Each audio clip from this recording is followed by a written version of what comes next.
వినాయక చవితి రోజు ఇలా మేము వినాయకుడిని మంచిగా రెడీ చేసుకొని నేనైతే పాయసం చేశాను.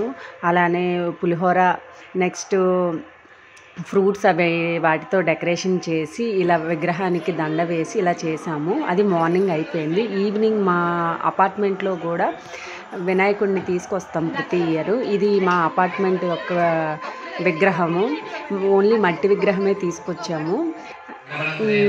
ఇలా డెకరేషన్ చేసుకున్నాము. ఇలా డెకరేషన్ చేసేసి ఇలా విగ్రహం పెట్టాము. విగ్రహం పెట్టిన తర్వాత ఈవినింగ్ మేము ఇలా పూజ చేసుకున్నాము. అందరూ అపార్ట్మెంట్లో ఉన్న వాళ్ళందరం కిందకి దిగాము.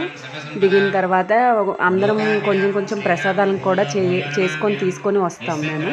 ఇలా ప్రసాదాలు తీసుకొచ్చిన తర్వాత అక్కడ పెట్టేసిన తర్వాత పంతులు గారు వచ్చారు. పంతులు గారు వచ్చిన తర్వాత పంతులు గారు కథ, ఇంకా అష్టోత్తరాలు ఇవన్నీ చదివి మొత్తం పూజ అయిపోయిన తర్వాత ఇంకా ప్రసాదాలు పంచడం స్టార్ట్ చేస్తున్నాము. మేమైతే ఇక్కడ ఒక్కొక్క ప్రసాదం తెచ్చాము. మేమైతే ప్లేట్స్లో ప్రసాదం ఇలా సర్వ్ చేస్తాము. అందరం హెల్ప్ చేసుకొని అందరం తెచ్చిన ప్రసాదాలు అన్ని ప్లేట్లలో ఉండేటట్లు సర్దుకుంటాము.